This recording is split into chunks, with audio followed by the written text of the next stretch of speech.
अध्यादेशाला चॅलेंज केलं तर तुम्ही मंडल आयोगाला चॅलेंज करणार मग किंवा त्या सगळ्या प्रक्रियेला पुन्हा चॅलेंज करणार? किती दिवस सहन करणार दादा? तुम्हाला जर प्रत्येक वेळेस 2-4 बाऱ्या हाणल्यावर तुम्ही तर किती बाऱ्या सहन करणार? तुम्हाला एकदा तरी हातवर करावा लागणार आहे, नाविलाज आहे तुमचा.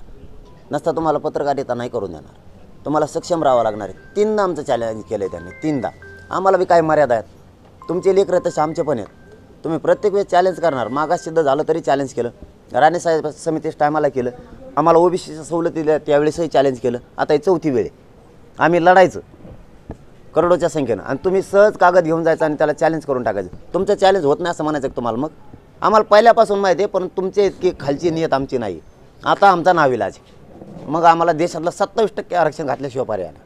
27% म्हणजे थेट ओबीसी आरक्षणावरच घाला आपण घालणार याच्या निमित्तानं. काय करावं? जर समोरचा गपच बसायला तयार नसेल, बार जर तो छेडीतच असेल तर काय करावं? उत्तरच नाही आहे ना दुसरं. पाय पडून दमलो, विनंत्या करून दमलो, मग आता दुसरा पर्याय काय? मध्यस्थी टाकलेत, सोयरेक जुळली, मोडून टाकली त्यांनी.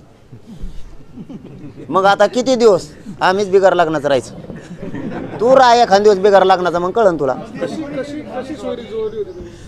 संघर्ष करावा लागेल असं म्हटलं जातं. 1999 साली ज्यावेळेला राष्ट्रवादीची स्थापना झाली त्यावेळेला जो संघर्ष जे काही करावं लागलं ते आता परत करावं लागणार त्यांना. राजकारणातलं कळत नाही दादा मला काही. आपलं हे दान का आरक्षणाचं काय विचार कार्यक्रम? ते राजकारणातलं पडलं डेंजर आहे म्हणतात लोक. ज्या शरद पवारांनी मंडल आयोग लागू केला, रोजच्या घडामोडी पाहण्यासाठी राजकीय दर्शन न्यूज चॅनल सबस्क्राईब करा आणि बेल आयकॉन दाबायला मुळीच